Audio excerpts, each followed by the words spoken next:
geldik. Benim canım arkadaşım, ünlü televizyoncu Arzu Altıntaş'la bir kere daha huzurlarınızdayız. Arzu bugün yine ama yine çok şıksın. Ya, bugün Evet. pek beğenmedim ama Yok, işte yok, yok. öyle. Ben beğendim, bluzunun rengini beğendim. Ya, Evet, yani, yine iyisin. Makyajın, her şey çok iyi. Saçlar çok iyi. Evet, içeriğimiz de güzel, fena değil ve dostlar da geliyorlar. Allah orucunuzu kabul etsin. Allah, amin. tuttuğunuz orucu, yaptığınız duaları kabul etsin arkadaşlar. İçeriğimiz de fena değil. Banu Kabaş her zaman ilk gelen arkadaş. Şebnem'e selam söylüyor. Peki, aleykümselam. İleteceğim. Şebnem içeride, gelsin yanıma, söyleyeceğim. Eee, peki, çok soğuk bir İstanbul değil mi Arzu? Çıkabildin mi bugün dışarıya, bir yere gittin mi? Yok, yok, hiç çıkmadım bugün. Ay, inanılmaz soğuk. Dün çok sıcak. Dün mü sıcaktı? Tabii dün sıcaktı, değil mi? Dün iyiydi hava. Bir Dün anda bir iyiydi. sıcak, bir soğuk. Bugün evde dinlendim öyle. İyi yaptın. Ben de bugün, yani, bugün bir çevreye mutlaka kar yağmıştır, Hı hı. Trakya'ya ve Anadolu tarafına. İstanbul'da da tam bir kar havası vardı ama her tarafımız deniz olduğu için kolay kolay kar düşmüyor İstanbul'a. Artık bahar da yaklaşıyor. Bazı ağaçlarda çiçek açmış, gördün mü, fark ettin mi? Evet, çok güzel değil mi? Çok güzel görüntüler, çok güzel. İnsanın içi kıpır kıpır oluyor. Evet. Evet. Dilek Şenyurt, siz ne yapıyorsunuz efendim? Karla aranız nasıl? Kaç santim kara batıyorsunuz yürürken Almanya caddelerinde, sokaklarında? Dilek Şenyurt özel abonem merhaba diyor sana ve bana Arzu. Merhaba. Almanya Frankfurt'tan kendisi. Ay, Frankfurt'ta eczanesinden de bir şey lazımdı ama hiç giden yok. Öyle mi? Bir Evet. bekle Dilek yazın gelebilir. Avşa Adası'na geliyor. Eğer Evet. vaktin varsa Dilek'ten rica ederiz. Dilekçim, peki Almanya demişken ya o Hamburg, Berlin tarafında resmen buzun üzerine yürüyorsun ya. Resmen kışın caddeler, sokaklar. Bilmiyorum hiç gittin mi kışın oralara ama Gittim, gittim. Çok da severim kışın. Ben kışı sevdiğim için benim çok seviyorsun sevdiğim sen. bir durum. Seviyorsun sen. Hı Ben hı. ben sevmiyorum ama, oralarda, zevkli oluyor. Buzun üzerinde böyle kaymadan yürümeye çalışmak. Peki, şimdi, Caner geldi. Moderatörümüz Caner geldi. Teşekkürler Caner. Sen nasılsın? İyi misin? Bugünkü maçta başarılar dilemiyorum size Caner. Dün Konya bize ne yaptı biliyorsun. Peki, bugün mü yarın sizin galiba? Fenerbahçe'nin maçı ne zaman? Hiç benim alakam sıfır futbolla. Sıfır Sadece mı? Galatasaray'da hala Prekazi oynuyor sanıyordum. Yokmuş o da. Yemin ediyorum sana 10 yıl öncesine kadar öyleydi. Babamdan dolayı alışkanlığım. Galatasaraylıyım ama hani insanların da bir ömrü, oynama süresi olacağını unutmuşum. 10 yıl önce say dediler, Prekazi'yi sayabildim sadece. Yani Frekazi 88-89 efsaneydi o yıllarda. Gerçekten bir tek o var aklımda. Öyle mi? Peki. Ümran burada mı? Ümran'ı göremedim. Ümran da gelir herhâlde. Peki. Dostlar, başlayalım o zaman. Aysu Bacıoğlu. Aysu Bacıoğlu, ya komik kadın ya. Eskiden de komikti. Aysu Bacıoğlu'nun modellik zamanını hatırlarsın sen. Evet, evet. Podyumda yürüdüğü zamanları. Sonra şarkıcılığa geçti. Biraz da matraktır konuşurken, sohbet ederken. İyi insandır, iyi kızdır. Aysu Bacıoğlu ile ilgili 2 gelişme var aslında. Öbüründen sana bahsetmedim galiba ama, kulak misafiri olmuş olabilirsin bizim, İpek Canbulat'la yayınımızda. Şimdi bu Cem Yılmaz'ı konuşalım önce. Cem Yılmaz'ı arıyor ve 10 tane 10 kişilik bilet istiyor gösterisi için ya. Var mı böyle bir şey? Bu ne ya? 100 bin diyeceğim. Aysu kusura bakma. Yani bu nedir yani? Ne düşünüyorsun? Komik kız. Yani 10 tane istenir mi ya? Hadi bir istedin insan ikinciyi istemeye utanır. Ama Aysu yani 10 tane istemiş. Bir de anlatırken de hiç utanmıyor. Tekrar söylüyor 10 tane istedim diyor. Keşke bir iki tane isteseydim diyor. En komiği yani Cem Yılmaz arayacağım demiş. Adam şoka girdi herhâlde. 5 dakika sonra arayacağım demiş, kapatmış. Esas ben Cem Yılmaz cephesinde ne makaralar döndü, onu çok merak ediyorum. Yani o telefondan sonra orada olmak isterdim. Herhâlde 3 yıllık gülerdim yani. Bilmiyorum, komik ama Aysu'nun ben çok büyük bir hayvansever. Hayvanseverliğini çok seviyorum ama niçin 10 tane istedi bilemiyorum. 10 yani 10. 10 tane bilet. Ya, Aysu'da vardır öyle, vardır. Biraz saflıkla beraber uyanıklık biraz o kızda vardır. İkisi karışık. Ve Satacak mıydı acaba biletleri? ya, yo, yani akrabalarına, işte, yakın aile bireylerine mutlaka, mutlaka aile bireylerine, kuzenlerine kadar istemiştir. Eee, ben onu 17-18 yaşından beri tanıdığım için, biliyorum. Uzun yıllardır görüşmesek de, şeyini biliyorum, zihniyetini biliyorum. Aslında iyi bir insandır. Kötülük Çok iyi, yoktur. evet, çok Kötülük temiz yoktur. kalpli. Kalbinde kötülük yoktur ama böyle bir uyanık tarafı da vardır. Telefonunu Cem Yılmaz'ın bulunca herhâlde beni kırmaz diye düşündü. O da eski, o da eski. Eski yıllardan da bir tanışıklık vardır. Cem Yılmaz da "Sen şimdi kapat, tamam ben seni arayacağım, döneceğim, 5 dakika sonra döneceğim." demiş. Olur de Adam şoka Ya, girmiştir ya. 10 tane bilet istemek nedir yani? değil mi ya? Yani bugün, hani, Ajda Pekkan arayıp 10 tane isteyemez, utanır İsteyemez, kadın. isteyemez yani. En fazla 2 tane isteyebilirsin, hatırın varsa o da Tabii ya. canım, yani bir tane istersin, o da der ki "Ya Evet. tek gelme, birini de getir." der. Heh, Hani heh. ikinciyi bile isteyemezsin.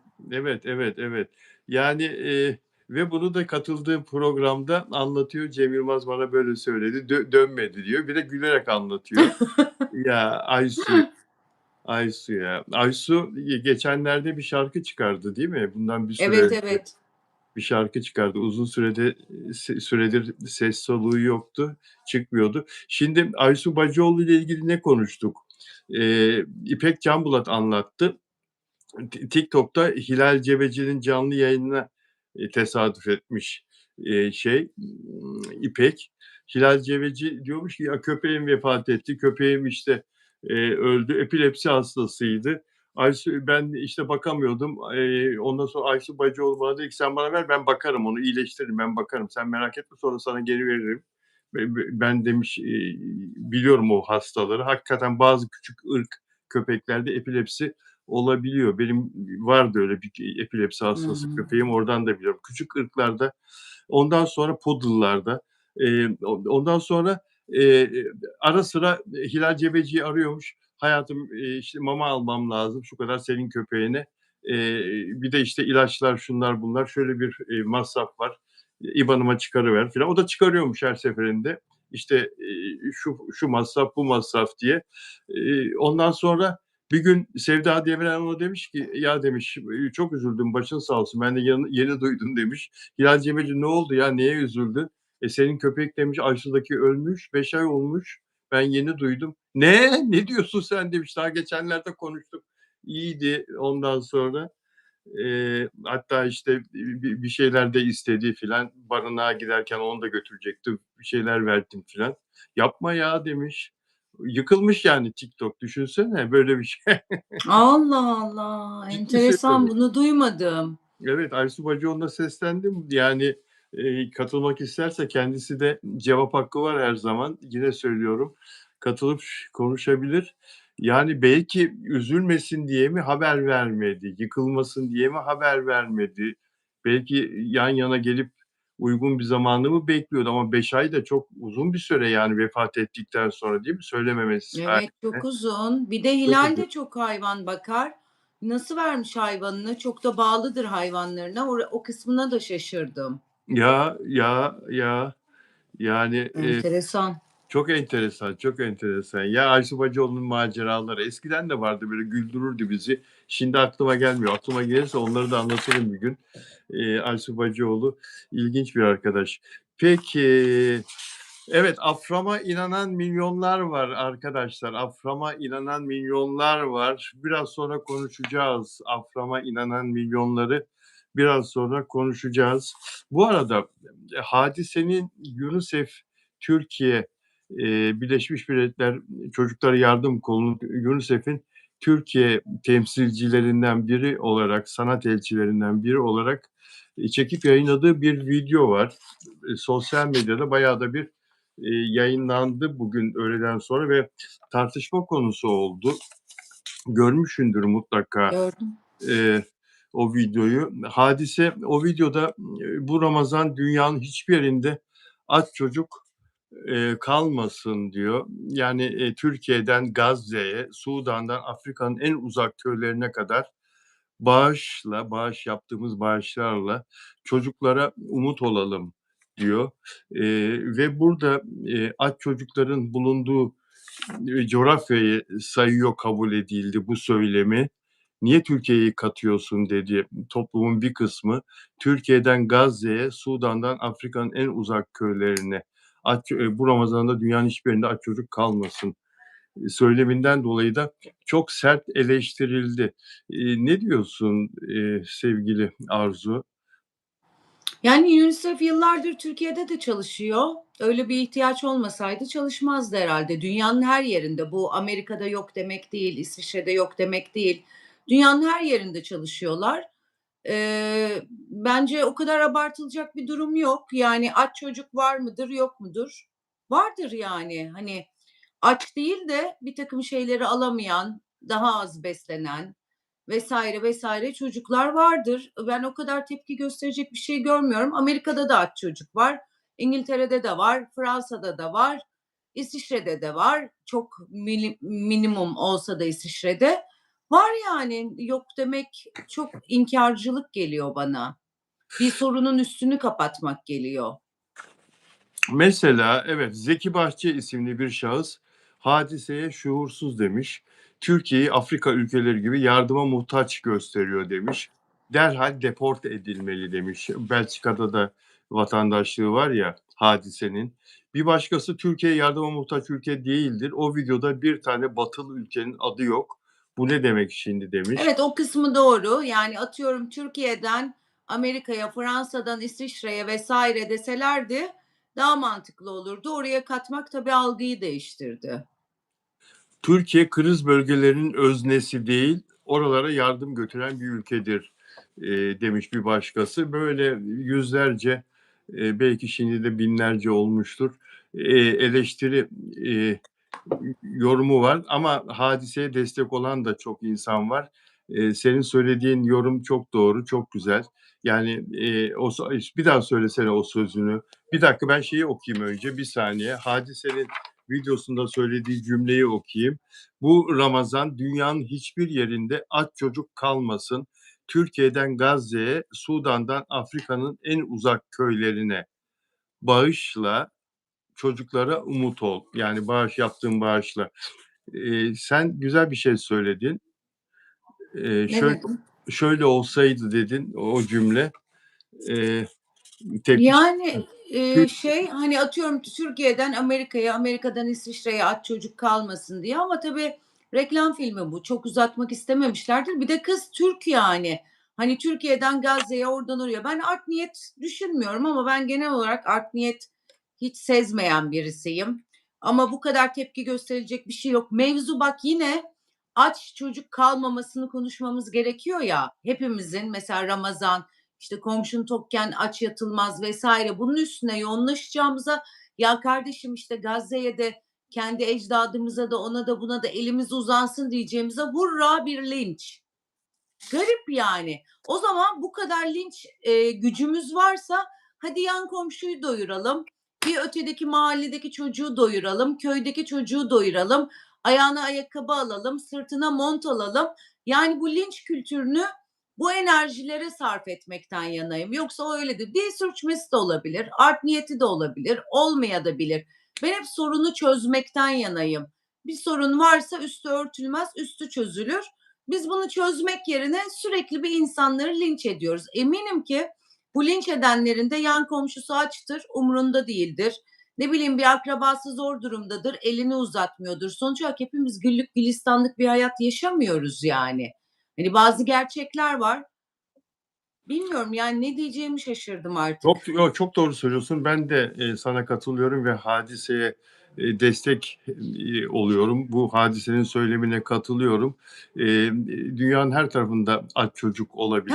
yerde var. Her yerde Amerika'da da var, olabilir. İsviçre'de de var, Fransa'da Amerika'da da da var. tabii Fransa'da da Amerika'da da, mutlaka çalışmayan aileler, devlet desteği gerçi var bazı ülkelerde Hı ama hı. yine de yetmez o paralar. Bizde nasıl yetmiyorsa, yoksulluk maaşı diye bir şey var bizde, yetmiyor. Asgari ücret yetmiyor. Emekli Hı hı. maaşı o kadar milyonlarca emekli var. Aldıkları para 20-23 bin lira, 25 bin lira. Bu hiçbir şey değil yani. Eee, Tabii. 600 euro civarında bir, asgari ücret var. Tamam, beğenmediğimiz Avrupa ülkelerinde 1.500 euro, 1.800 euro, 2.000 euroya kadar çıkıyor asgari ücret. 600 euro nerede? 28 bin lira nerede? 70-80 bin lira asgari ücret nerede? Yani, emeklileri görüyoruz. Ben, Karaköy limanına çok giderdim eskiden, muhabirken haber Hı yapmaya. hı. Muhteşem gemiler gelirdi. O, yolcu gemileri yabancı. Oraların içinde müthiş bir hayat var. O gemilere ben girebilirdim gazeteci olarak. Gerekli müsaadeleri alıyordum. Liman polisinden ve gümrükten giriyordum. İçeride ne hayatlar var, ne muhteşem salonlar, eğlenceler, işte, dünyaca ünlü insanlar seyahat ediyor, biliyor musun? Kimlere kimlere rastlamıştım. Tabii. Görüyordum emekliler, karı koca, rahatlıkla aldıkları emekli maaşıyla dünyanın her yerinden insanlar Avrupa seyahatine, dünya seyahatine çıkıyorlardı o gemilerle. Bizim emeklimiz buradan Ankara'ya gitsin bakalım. Geri dönüş parası düşünür, nasıl döneceğim diye. Tabii canım. Kolay değil. Hayat herkes için zor. Evet, Hadise, yalan bir şey söylemiyor ki. Türkiye'de de aç çocuk mutlaka var. Öyle olmasa TÜİK, Türkiye İstatistik Kurumu'nun verileri yalan mı söylüyor ya? Bu Türkiye İstatistik Kurumu ya da Aile Bakanlığı'nın da verileri var. Eee, yani yardıma muhtaç ailelere Türkiye Cumhuriyeti Devleti kendi vatandaşlarına yüz milyonlarca lira her sene yardımda bulunuyor ve milyonlarca vatandaş bunlar, milyonlarca insan. Yani en son galiba 8 milyondu yardıma muhtaç, devlet desteğiyle hayatını devam ettiren. Bu ama bu gerçek biliniyor zaten. Burada hadiseye yüklenmenin alemi yok ki. Yani Yani. ama dediğin gibi demin güzel bir şey söyledin. Amerika'da da açlar var. Var. Yerlerde yatıyor New York'ta insanlar. Var, Gittiğin zaman sokaklar görüyorsun. dolu, homeless'lar var, dolu Evet, yani. dolu. Ya bu Fransa'da da var, her yerde var. tabii. Paris'e gittiğin zaman sadece Şanzelize değil ki Paris. Git bakalım diğer semtlerine, arka semtlerine, insanların yaşadığı semtlerine ne fakirlikler var. Tabii canım. Dolayısıyla hadiseye yüklenmek burada doğru değil. Doğru değil. Kız güzel bir şey yapıyor. Verdiği mesajda evet, sen çok haklısın orada. İşte, Türkiye'den Amerika'ya, Amerika'dan Afrika'ya, Gazze'den, işte, Sri Lanka'ya atıyorum, Tayland'a filan öyle bir cümle kursaydı, yani Hı. dünyanın her yerinde aç çocuk kalmasın anlamında, daha şey olabilirdi. Evet. Peki, Berlin Film Festivali'nde,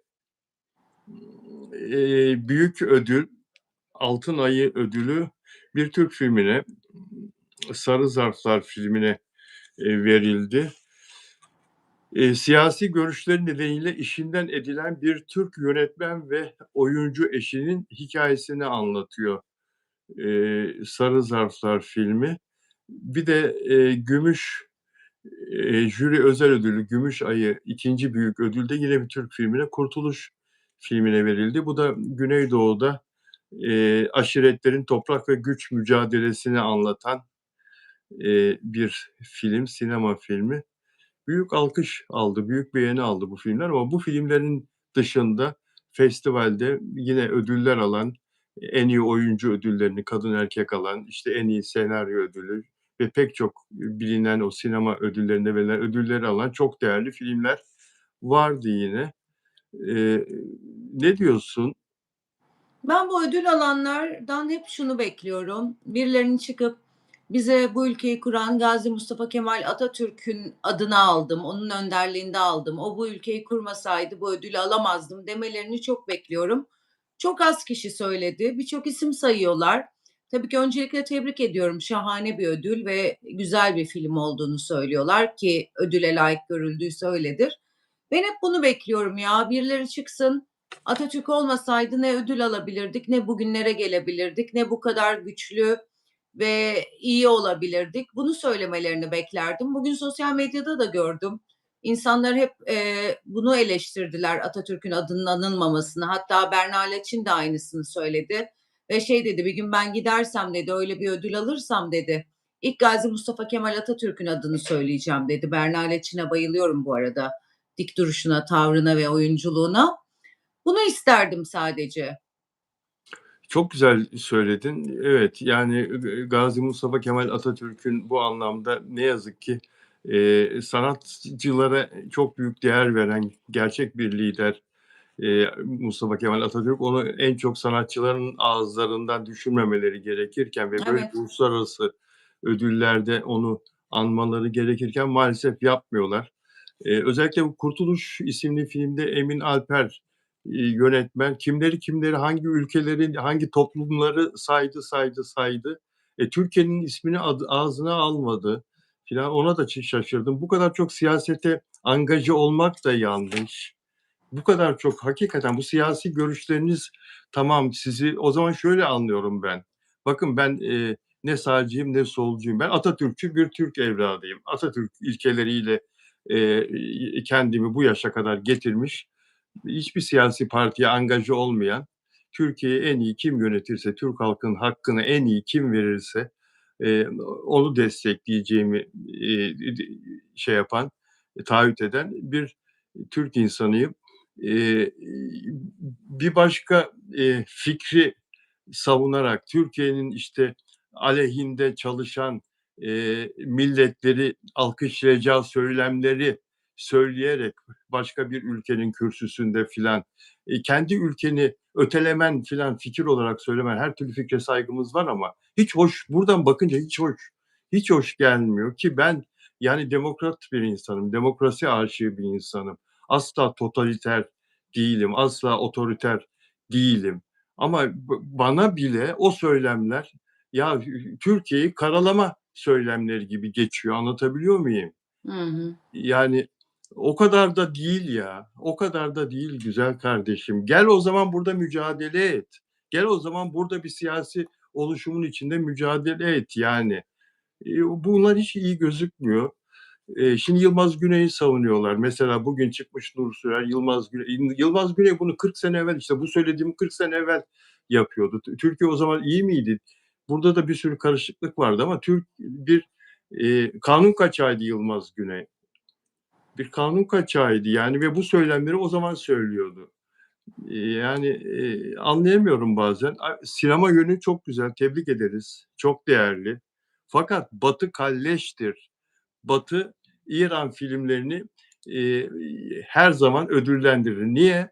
Başkaldırıyı anlattığı için İran'da hep bir başkaldırı yaşanıyor rejime karşı. Her zaman güzel filmler çekiyorlar filan ama o başkaldırı mücadelesi olmasa İran'ı öteleyebilirler, görmezden gelebilirler Cannes Film Festivallerinde. Her sene İran filmleri orada ilk 20 seçkisine girer mutlaka. 20 film biliyorsun aday oluyor her Hı. sene ödül için. Mutlaka alınır. Yani böyle şeye Batı her zaman bir ayrıcalık tanır. Sanki Türkiye'de insanlar çok büyük acı çekiyorlar, çok büyük eziliyorlarmış gibi göstermenin alemi yok. Gel güzel kardeşim, burada ülkende o zaman sen de siyasi mücadele yap. Yani madem böyle siyaset konuşuyorsun sinema üzerinden. Özgün Amal'ı tebrik ediyorum ben de. Tansu Biçer'i tebrik ediyorum. Ve o filmin yönetmeni e, İlker Çatak. Tebrik ediyorum İlker Çatak'ı da. İlker Çatak da Alman vatandaşıymış Fatih Akın gibi. Evet, evet. Fatih Akın nasıl gurbetçi bir ailenin çocuğu olarak çok değerli işler yapıyor sinemada. Eee, Bu arkadaş da öyleymiş. Tebrik ediyoruz. Evet, nice ödüllere. Her ödül biraz göğsümüzü kabartıyor, biraz mutlu ediyor. Tarkan konserlerindeki kadar mutlu olduk. Ne güzel ülkemizin adı duyuluyor. İnsanlarımız başarılı, oyuncularımız, sanat her zaman özgürdür, hürdür. Sanat yapmak her zaman dinç tutar insanları. O yüzden biz de gururlanıyoruz onlar adına. Ne güzel, nice başarılara. Evet, tebrik ediyoruz. Tekrar tekrar tebrik ediyoruz. Peki, ya Uras Kaygılaroğlu'yla Devrim Özkan arasında bir şeyler mi var yoksa PR mı yapıyorlar? PR gibi geldi bana. Öyle mi? Evet. Aynı dizide, Yeraltı dizisinin reytingleri de iyi. Hı hı. İkisi de başrol oyuncusu ve dizinin içindeki ömrüm ömrüm birbirlerine karşı söyledikleri söylemleri sosyal medyada birbirlerine yazıyorlar. Yani peki insanlar ama ciddiye alanlar da var ya. Tabii canım hemen. Aşk meşk işlerine hemen inanan, dalan bir toplumuz biz. Çok Evet. inanan olmuştur ama bence biraz PR amaçlı yazmışlar. Çünkü bir şey olsa çok uzun müddet gizli tutuyorlar. Hiç beyan etmiyorlar. Ortaya çıksa bile inkar ediyorlar. Üstelik şu anda aynı dizideler. Söylemek işlerine gelmezdi ama son zamanlarda tabii biraz da değişti. Aynı dizide olup aşk yaşayınca daha dizi tutuyor. Önceden böyle değildi. Olabilir ama bana çok PR geldi. Bilmiyorum, bakalım ne çıkacak altından. Yani, şakayla karışık olsa dahi oyuncu milletinin sağ solu hiç belli olmaz. Şimdi kelebeğin ömrü kadar mı? Ömrüm ömrüm diyor ya, bir tanesi yazmış. Kelebeğin ömrü kadar mı demiş. Bir tanesi demiş yahu bu kadın düne kadar Torreira'nın ömrü değil miydi? Galatasaray Torreira'nın sevgilisiydi ya 2 sene. Ne kadar birbirlerine bağlılardı onlar ve her şeyi sosyal medyaya yansıtıyorlardı. O ihtiraslı aşklarını büyük bir sevgiyle anneannesine kadar tanıştırdı Torreira, Devrim Özkan'ı. Hı Biliyorsun değil mi? hı. Anneannesine götürdü Uruguay'a. Evleneceğim kadın bu diye tanıştırdı. Yani, ama bitti. Bir gecelik ömrüm, sonra başkasının ömrü. Allah Allah. Ay, kime ne ya? Ben bu Yoruma milleti de bak ya. anlamıyorum. Öf, size ne yani? Size ne? Bir gecelik ömrü, 3 gecelik, 5 gecelik, 10 gecelik. Ona yorum yapmak sana mı kaldı? Bana da bir haber girdim, onun altına yazmışlar. Ne Özgün yazmışlar? Amal'ın kocası dün öldü, şimdi sevgili buldu. Kardeşim, 5-6 yıl önce öldü. Ölecek mi kadın da? Toprağa mı girsin istiyorsunuz? Ya da sizin kocanız ölse siz bekleyecek misiniz? Bekleseniz de bekliyorsanız biz saygı duyuyoruz. Bazı insanlar hayata atılmak istiyor. Ölenle ölünmüyor ki. Hemen herkesin seks defterini, seceresini tutan acayip insanlar yani. Sana ne? Sana ne yani? Hani dün Torreira'ylaydı, şimdi onunla, yarın başkasıyla. Bu kişinin kendini bağlayan bir hadise yani. Karşıdaki oraya yazan, klavyenin başında olan kişiyi bağlayacak bir şey değil. Değil, evet, değil. İnsanlar böyle bir şeyi, böyle bir, paylaşıma, habere rastladıkları zaman ya da, işte, böyle bir paylaşıma, story'e falan rastladıkları zaman kendilerinde yorum yapma hakkı görüyorlar ya, Evet. ve Özgün o Amal acıdan can çekişirken yanında mıydın? Elini mi tuttun? doğru, Sana ne? Sana ne yani? Ve çok sonra ben yazdım, hanımefendi 5-6 sene oldu diye. İnsanlar da saldırdı ona, sonra silmiş yorumunu. bilmiş değil mi? Yani, evet ya, bu kadar kolay olmamalı ama, işte, yazıyorlar. Şimdi burada ben de ya şeytan doldurursa dedim ya, yani bunlar PR için filan böyle birbirleriyle şakalaşıyorlar ya, ya böyle bir an, yani, bir taraflarına gelir ama bize ne değil mi o kadar da ya? Ya ne yaparlarsa yapsınlar ya. Yani. Ne yapalım? Olabilir aşk ama bu biraz daha dizi konuşulsun diye. Reytingler iyi gidiyor. Reyting iyi giderken biraz gazlamak, bu sosyal medya çünkü artık her şey sosyal medyadan dönüyor. Oradan yürüyor ama yarın aşık da olabilirler. Bugün değillerdir, yarın olabilirler. Ama tutup da evde oturan birinin, onların hayatında olmayan birinin onların aşkına laf etme hakkı yok yani. Bu hakkı kendilerinde görüyorlar. Bu hakkı kendilerine görüyorlar. Bu tabii şey artık sosyal medyanın, herkese yorum yapma, eee, izni vermesi, Evet. hakkı vermesi. Herkes altına girip yazabiliyor, yorumlayabiliyor. Yani sadece Instagram ya da bir YouTube için değil, bütün uygulamalarda böyle, algoritma böyle çalışıyor. Herkes acaba Arzu, bu paylaşımların altına yorum yapma gibi bir şey olmasaydı, bir imkân olmasaydı insanlar kafayı mı yerdi? Bence yerdi. O zaman da işte eski sistem çıkıyordu camdan, komşunun kızı hakkında konuşuyordu. Yan komşu, evet hala var. Delikten yan komşuyu dikizleyenler var. Yani kendi öz hayatımızı asla nasıl yükseltebiliriz düşünmüyoruz. Kendi öz hayatımızla asla ilgilenmiyoruz. Hep yan komşuyla, sosyal medyadaki insanlarla, ünlülerle. Ben hayatta hiç ikinci, üçüncü şahısların hayatına hiç öyle yorum yapma gereği duymam, işimiz bu olduğu halde. Ama yani, ne bileyim, bir garip insanlar ya, hep başkasını konuşuyorlar. Ben kendi hayatımda ne yapabilirim? Ben nasıl aşık olabilirim? Ne yapabilirim? Hangi işi yapabilirim? Onu yapabilirim, bunu yapabilirim. İnsanlar biraz öz hayatlarına bakmalı yani. Başkasının hayatına, başkasının, kullandıklarına, başkasının, seçimlerine ne kadar meraklıyız, değil mi? Başkasının Evet. evinde ne var, ne tür eşya var? Bana diyorlardı ki mesela, çoğunlukla, Şebnem'le paylaşım yaptığımız yazın, "Hadi bize evinizi gezdirsenize." Yani video çekerek, ya Allah Allah! Ne Ne lüzum var, münasebet. ne alemi var, ne münasebet ya. Bir gün, eee, Bodrum'a uçtuk. Ondan sonra, bu İstanbul'dan, eee, havalimanından eve ulaştık Bodrum'da. Bir telefon açtım. Eee, "Ben" dedi, "sizin, işte" dedi, "komşunuzum apartmanda." Kim olduğunu söylemeyeceğim. "Bilal Bey, zile basıyorum, evde yoksunuz, anahtar kapının üzerinde." Bu İstanbul'da. Ben o telaşla çıkarken Bodrum'a havalimanına yetişeceğim diye anahtarı kapının üzerine bırakmışım. Peki dedim, anahtar sizde kalsın.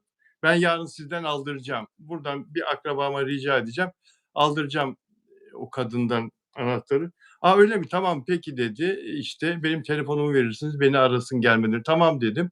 Ondan sonra kapattım.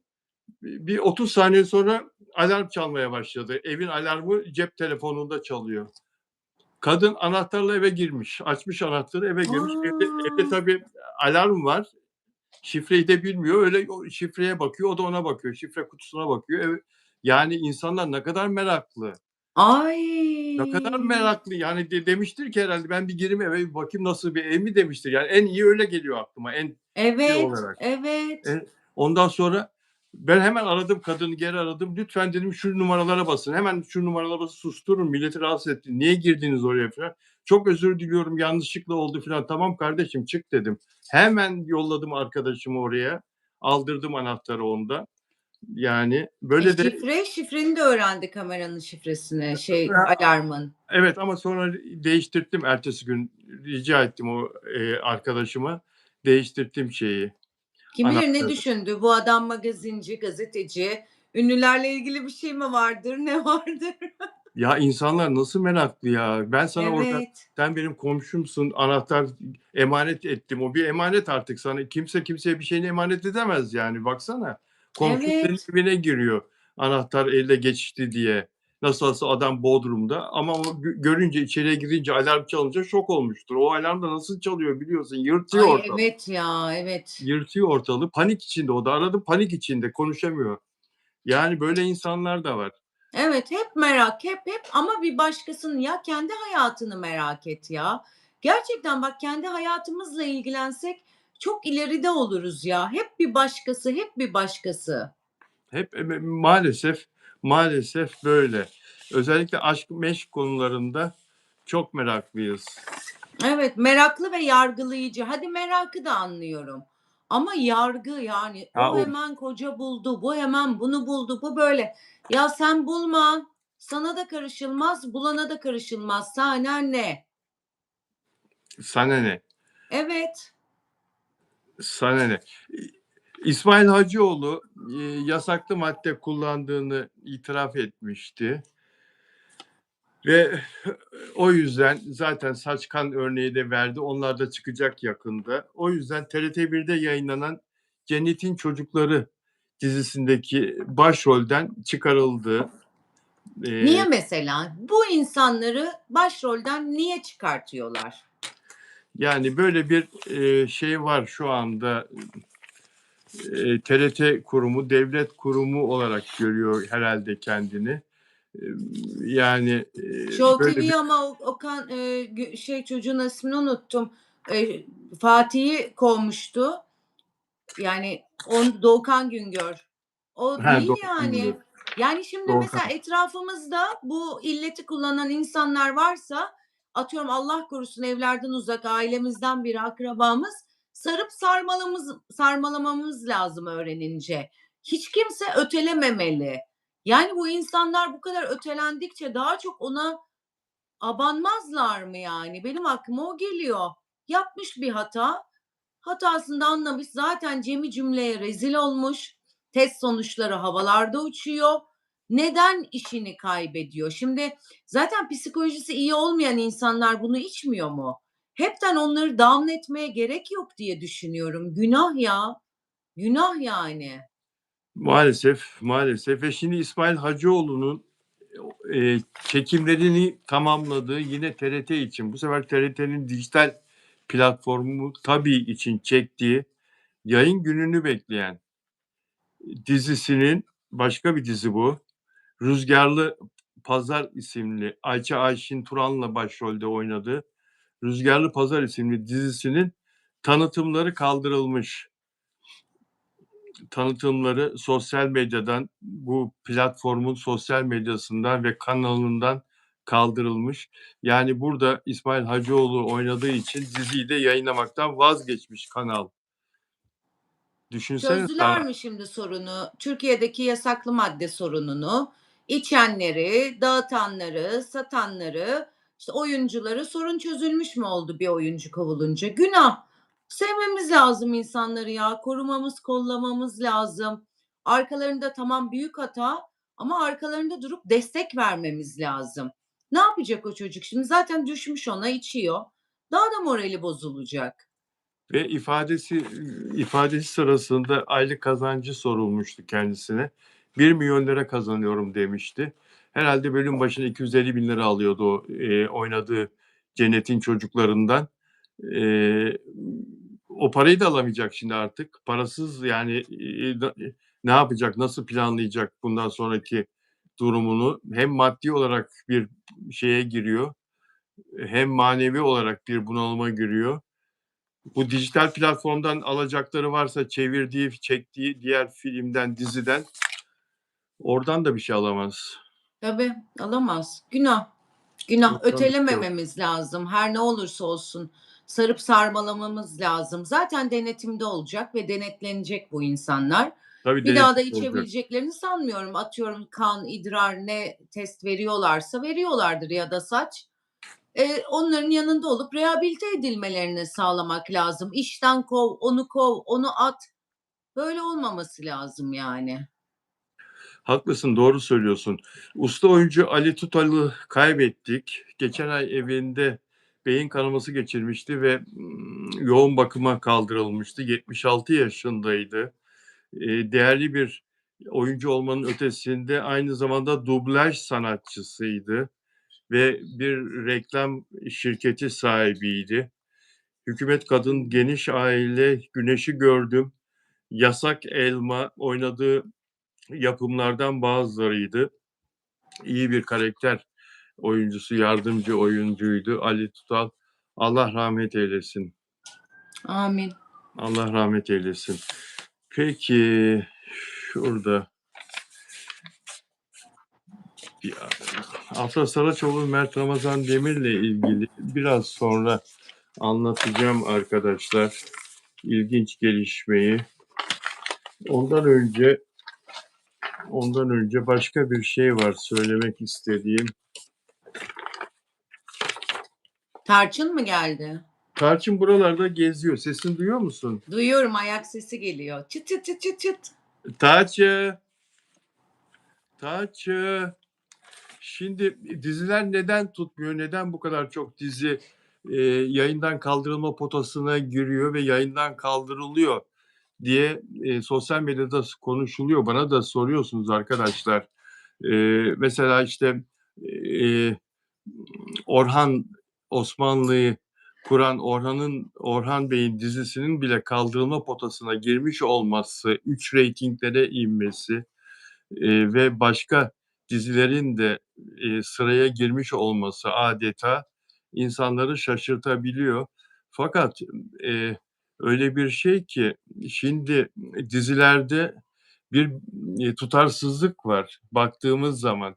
Şimdi neye hitap ediyor? Bu mesela falanca dizi neye hitap ediyor? Bu yaygın bir şekilde bu tutarsızlık gözlemleniyor. Gençlere mi hitap ediyor? Aile dizisi mi? Adında aile geçiyor dizinin. Seyirciye sunarken aile kutsaldır ya, aile algısı insanı saygın bir şey izleyeceği gibi böyle bir fikir oluşturur ya şuur altında kafasında. Aile adıyla başlıyor, silahlar insanların kafasına ateş ediyor dizilerde. Bu eskiden de vardı. Kıvanç Tatlıtuğ dizisi Serenay Sarıkaya dizisinde de Aile. Aile şimdi de var. Abi dizisinde de görüyoruz. Aile bir bilmem nedir. Neydi o dizinin adı? Aile bir işte her neyse. Abi kısaltılmışı ya. Hı hı. Ee, Yani bu dizi dram mı?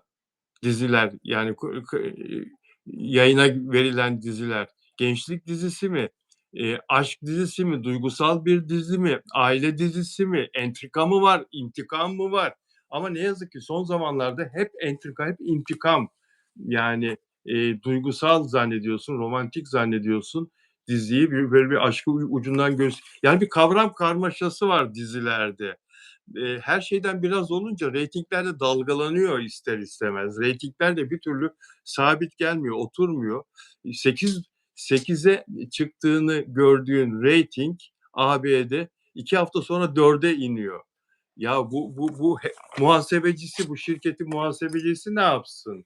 Yani 8 karşılığı reyting geliri alırken birdenbire 2 hafta sonra 4'lere düşüyor. 4. Hesabı falan tutturmak mümkün değil. Prodüksiyon masrafları dağ gibi. Dün sen mi söylüyordun geçen gün 30-35 milyon lira bir bölümün Tabii. maliyeti. İyi bir dizi çekmek istiyorsan. Bu Tabii. para nasıl kazanılacak? Yani seyirci artık güvenmediği diziden çıkmak istiyor. Seyirciyi kandırmak zor.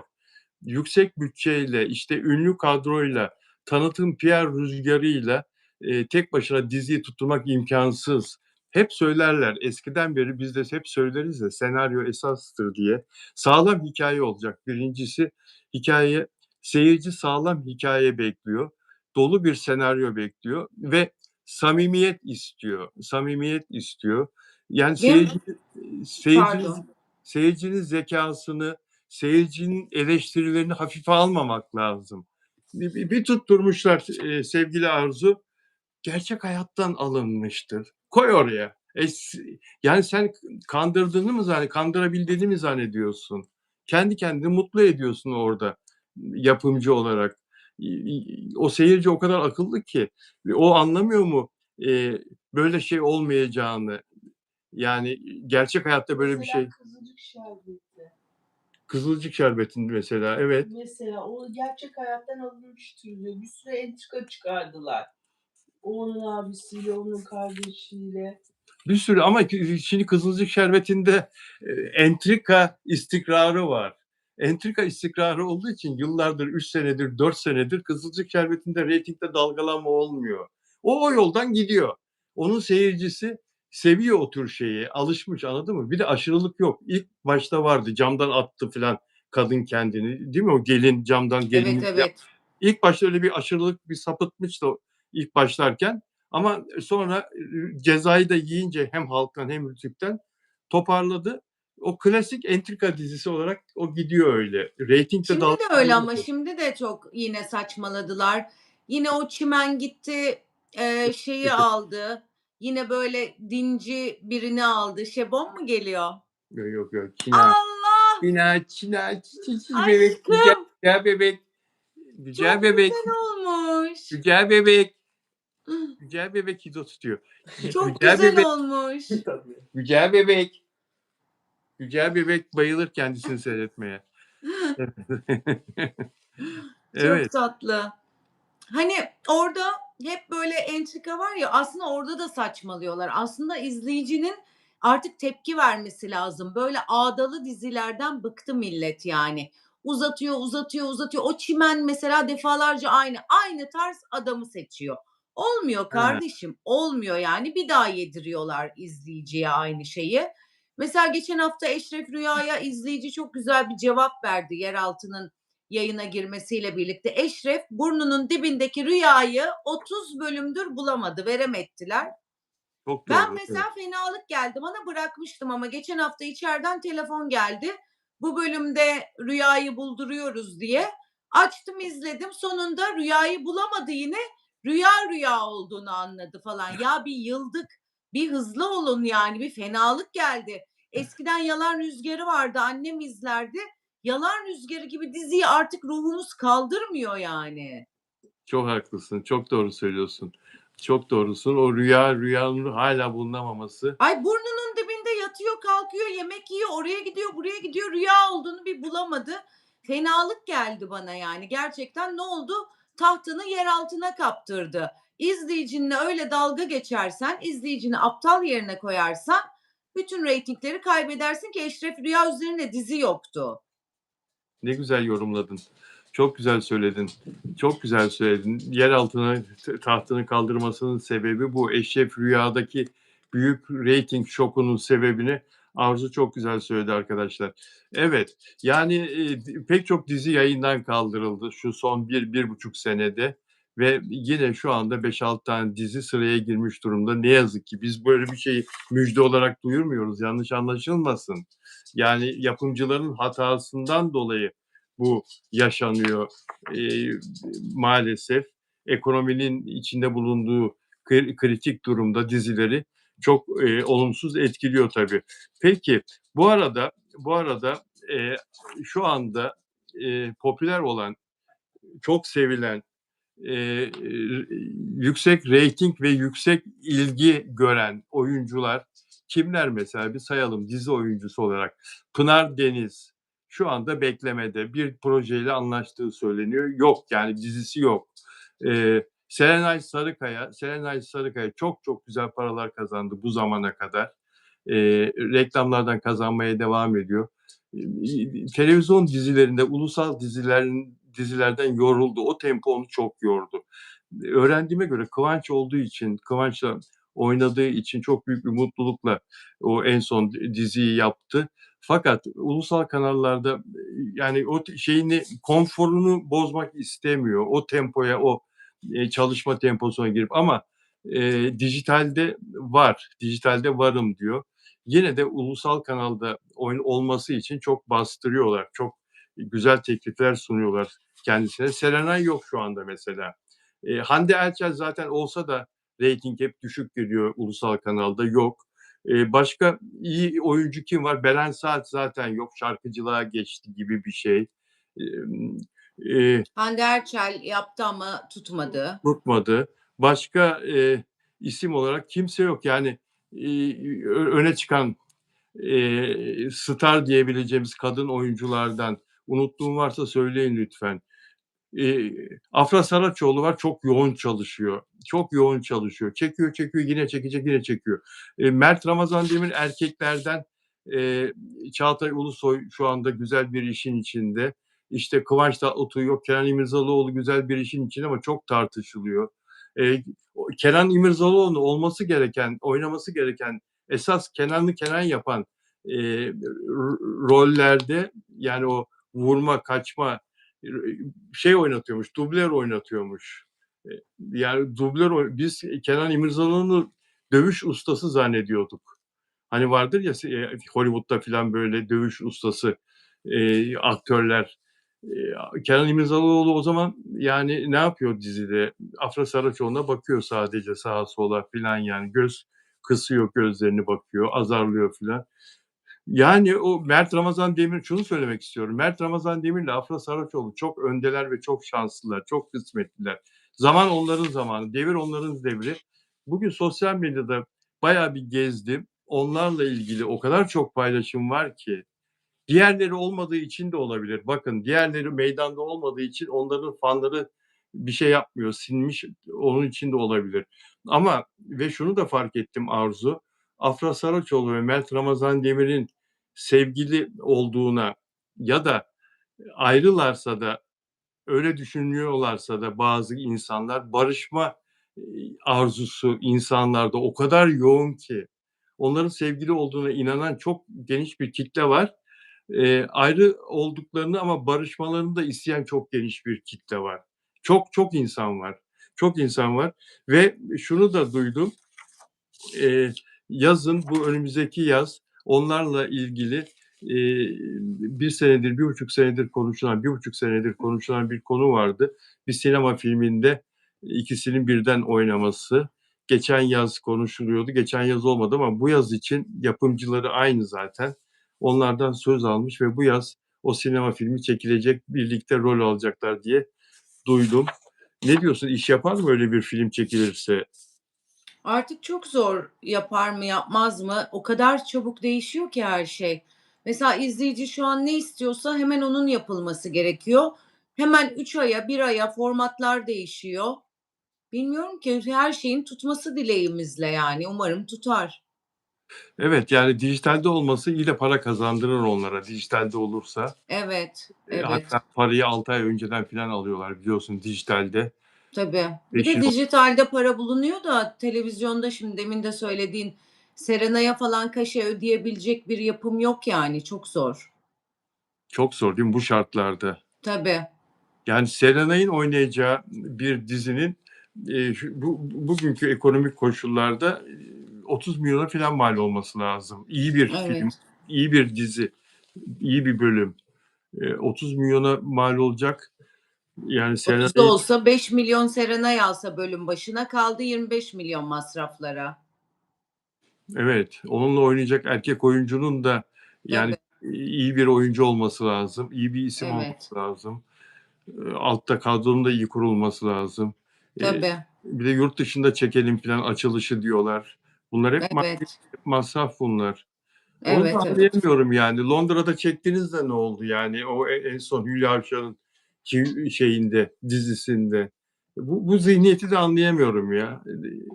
Yani, ne oldu Londra'da çektiğiniz ne kattı size? Reyting mi kattı? 2,5-3 reytingle başladınız. Evet, evet, evet. Çok düşük. Yani anlamsız. Canım, çok teşekkür ediyorum. Ben İii, teşekkür ederim. her zamanki gibi renk kattın yayınıma. Çok teşekkür ediyorum. Bizim yarın da yayınımız var değil mi canım? Evet. Pazar, pazartesi ve perşembe yapıyoruz değil mi? Perşembe, evet. P ile bütün günler. P ile başlayan bütün günler. Arzuyu görüyorsun değil mi? Peki. Şebo'yu çok özledim Şebo'yu. Şebo'nun da yüzünü görelim artık. Ben de onu çok özledim diyor. Ben de onu çok özledim diyor. Prenses o, tam prenses. Böyle al onu Evet, evet. saraya koy. Vallahi. Canım benim, sağ ol, eksik olma. Sevgilerimizi yolluyoruz sana. Ben de ve tüm izleyen herkese. Değerli izleyiciler, çok teşekkür ederiz bizi takip ettiğiniz için. Değerli moderatörüm Caner ve Ümran, sizlere de çok teşekkür ederim. Dilek Şenyurt buradaydı. Dilek Şenyurt'a da çok teşekkür ediyoruz ve Hepsine ben de. Ben hiç söyleyemiyorum, çok üzülüyorum. Bütün izleyenlere, Caner'e, Banu Hanım'a ve bütün yazanlara. herkese çok teşekkür ediyoruz. Sevgiler, görüşmek üzere inşallah. Görüşürüz.